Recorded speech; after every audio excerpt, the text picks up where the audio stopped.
Well, welcome back. We have Bryan Wintersteen sitting down with us. Bryan is our missions pastor at Briarwood. Bryan, thanks so much for joining us.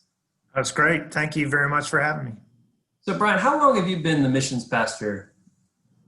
Yeah, I came to Briarwood in 2015, so now it's over 5 years, and I've been thankful for the opportunity to serve here at the church. And that's great. So, most people probably don't know this about you. Before you were in ministry, you actually had a stint in film and in Hollywood. Can you tell us a little bit about that? Yeah, it was long ago. My undergraduate degree was at the University of Maryland. I studied visual and performing arts with emphasis in film, and I actually got my first job working on a Hollywood film, a feature film that was being produced in my city in Baltimore. And I got on with a great crew in the editing suite and worked as an apprentice film editor. And I kind of would work on a film and get hired. And then as soon as that film would wrap up and be released, I would head back to university and finish another semester or a year. And I kind of did that back and forth for the final 2 years of my university, my undergraduate degree. So, yeah, I lived out in Hollywood, worked on 3 or 4 feature-length films and have my name in the screen credits and had a lot of incredible experiences out there. And that is amazing. So, what can you tell us any of the films that you worked on? Is anybody? Yeah, there was quite a few. I worked for one film editor the entire time. It was a French woman who's a very dear personal friend, a lady named Anne Gorceau, and she was on that first film that I got hired on her crew. And along the way, over those 4 years or so that I was in Hollywood, she kept hiring me, and I kind of was moving up the ranks from apprentice film editor all the way to assistant film editor. And then eventually I became the first assistant film editor. And the very next jump for me would have been to begin cutting my own pictures and that sort of thing. So Her Alibi was a romantic comedy released in 1988 that I worked on with Tom Selleck and Paulina Poroskova. And then The Two Jakes was Jack Nicholson directed a picture out of Paramount Studios, and worked there in Melrose Boulevard in California in the Paramount studio lot. And that was a very interesting film. It was the sequel to Jack Nicholson's Chinatown. Some people might remember that. So a very interesting film. So those are a few. I worked also for New Line Cinema and Warner Brothers, Hollywood. So those are a few of the studios that I worked for when I was in Hollywood. Wow. So what, did you get to meet Jack Nicholson? Yeah, every day. Wow, that's awesome. Just like Pastor Reeder's my boss now. So it was my boss. That's incredible. So how many years were you in Hollywood? About 4 years total. Wow, that's a lot to do in 4 years. Kind of all the things you kind of list. I guess some of it was in college too. So Yeah, well, I had come to Christ in high school, and I was praying about how I could God could use my life, and what that I wanted to be fully surrendered to Him for my career. And I just really loved film and visual arts, and really thought, I started in photography, but then it led into filmmaking and all that, and editing. And I just loved telling stories. And that was kind of a part of what led me out there. And then the doors kept opening as, I was faithful in the small things. God opened opportunities and gave me more possibilities. I prayed regularly about my career, and that's ultimately what ended up leading to me leaving Hollywood, was the prayer life, and kind of wanting to continue to seek and please the Lord with my life and my calling. And I felt like the Lord had given me all this entree into influence on those film crews, but ultimately believed He was calling me into ministry. Yeah, I was going to ask you, how did you go from Hollywood to in the ministry? And I think you served as a youth pastor for a little while. And was overseas in Australia as a missionary full time. Can you tell us a little about, serving overseas in an international context and some of the things that you did? Sure. Well, the first part of that question is all about how did I leave Hollywood? And that was really a couple of important things had come down together. I was engaged to be married. I was living on the West Coast, and my fiance, who's now my wife of nearly 30 years, Beth, she was on the East Coast doing her graduate studies, and we were planning to. I was going to fly back, get married in our church in Baltimore, and then we were going to drive back out across country as our honeymoon to start our life in Hollywood. And the church where I had come to Christ and as a high school student and was really developed and grown in ministry, they were trying to hire a youth pastor at the time. My youth pastor who shared Christ with me and discipled me, he had left staff there, and they were looking for a new youth pastor. And so the search committee had contacted me out in Hollywood and knew that I had volunteered and helped start a junior high ministry at that church. And they asked if I would pray about it. And, I thanked them and told them it was very sweet that they would consider me. But really at that point, God had opened so many doors in Hollywood. This was what I wanted to do. And I'd studied this at university. And I told her respectfully I was going to decline. And this one lady on the committee was so persistent. And she kept saying, well, I want to challenge you to pray about this. And I said, yes, ma'am, I'll pray about it, but thank you. I just don't want y'all to get your hopes up. She said, no. I want to challenge you to pray about this every day for 2 weeks. I was like, oh, okay. Yes, ma'am, I'll pray about that. She said, no, every day. I said, okay. So anyway, in the course of that 2 weeks of praying about this, God started to do some amazing things. Basically, during that 2 weeks, I found out about 5 or 6 couples in Hollywood, several of which I worked with, all had devastating breakups in their long-term love affairs or their marriages through adultery and other issues that had come up. And I found out about them, all of them, within that 2 weeks of praying about this opportunity for becoming a youth pastor. And I was kind of only praying about it as a way to just satisfy this woman who was persistent.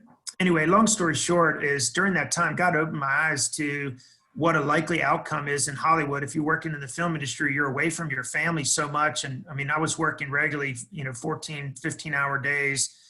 And the likely outcome is for marriages and family relationships to break down. And God kind of opened my eyes to that. And I prayed about it. I was talking to my fiance about it, and she knew she was praying also with me. And at that time, we said at the conclusion that, yeah, we believe God is leading me to leave Hollywood. And it was because of my family backstory. I came as a child of divorce. My parents divorced when I was 4 years old, and that left a pretty strong wound in my heart and life, and that shaped my convictions and my values about marriage and family and that sort of thing. And so that's what ultimately led to me wanting to serve the Lord as a youth pastor. Wow.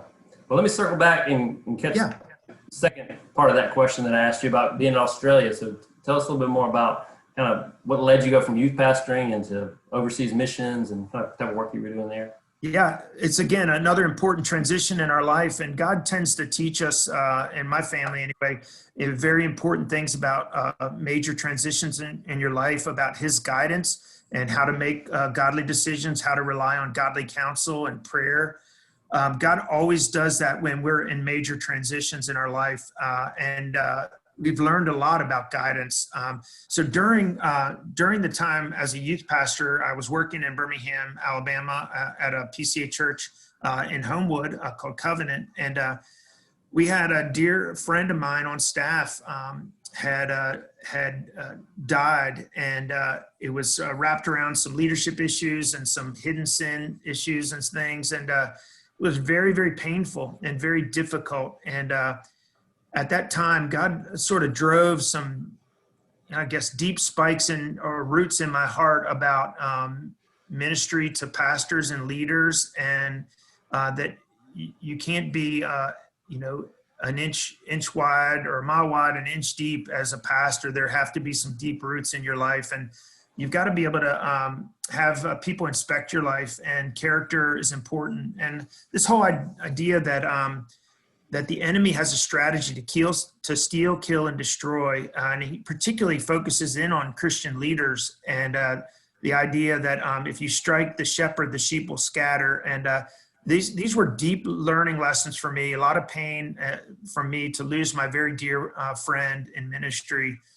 And through that, God was calling me to begin ministry to serve Christian leaders. And I went with a mission agency called Church Resource Ministries to Australia, where I learned a lot of the paradigms of how they serve Christian leaders and pastors. So I got to work with a lot of church planters where the pressure is very high and the stakes are very high too for evangelism and sharing the gospel and discipling people and starting a new church. It can often be very high pressure situation for a young leader, a young pastor.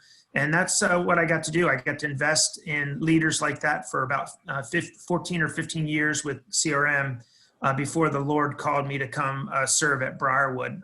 Australia was wonderful. It's a very godless society. Everyone kind of does as they see fit in their own eyes, and they sort of seek pleasure and fun. And there was a lot of really amazing things about Australia, but as a culture, they really didn't have a lot of strong, godly churches. That was an important thing there too. Well, let me ask you this, kind of changing gears a little bit. And this COVID season has kind of hindered our ministry at Briarwood, and there's things that we have to be creative and how we do ministry right now. And but kind of as what you're seeing, that's just from us in Birmingham. How is it kind of across the world right now with our ministry partners and missionaries on the ground? How has this pandemic affected how they've been doing ministry? What are some challenges or what are some things that have been encouraging that they've seen? Yeah, well, it's like you might suspect. I mean, we have 230 missionaries around the world that Briarwood supports as part of our global missions budget and our global missions team. And we have 104 missions team members that minister to each of them and keep in touch with them. And the reports are varied depending on where the missionary is serving around the world. Many of them have had visa complications and issues because of COVID, travel restrictions, particularly for those who travel into other countries and they move around. Some countries have had really big spikes with coronavirus and many deaths. In America, thankfully, even though we're the world leader in COVID exposures and positive tests, and one of the world leaders in deaths, we don't have near the death rate that some of the other countries have with COVID because our medical care has been so great in the U.S. But this has all caused a lot of people to wake up. It's also caused people in many countries around the world to have ask ultimate questions about who I am, what am I doing, where am I going, is there an afterlife, what if I die? It's caused some people to have fear around the world, and missionaries are able to speak into that and use that to generate conversations. We've seen a lot of our missionaries taking advantage of technology now, using Zoom meetings and all kinds of, church services online and things like that. So there's been a lot of disruption, but also there's a lot of opportunities because the needs are great. And countries like India, we just approved through the session at Briarwood a $20,000 gift for pastors. We've got church planting pastors in India, and they've been particularly hard hit with coronavirus and a lot of quarantine, a lot of isolation. And in a country that's has so much poverty, it's really hard for them to move about and get resources. And, these $20,000 are going to go a long way to helping bless the church plants that we support and that sort of thing. But I can tell you story after story around the world of the difficulty and the challenge. Of course, in some of the closed access countries, the persecution has gotten very, very stiff during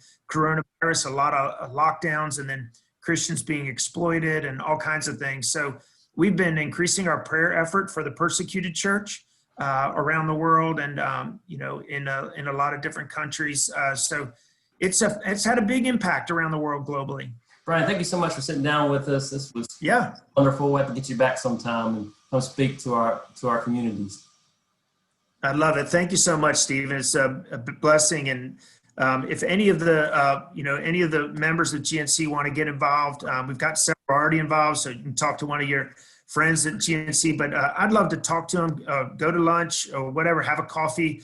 I'd love to challenge and encourage you to get more involved in your local church. I know many of you already are involved, but if you'd love to be involved with one of our missions committees, our global team, or our national ministries team, or our urban ministries team, I would love to invite you and encourage you to get plugged in there. Well, thank you again. And Hope you have a wonderful rest of your week. Hey, thanks so much, Stephen. God bless.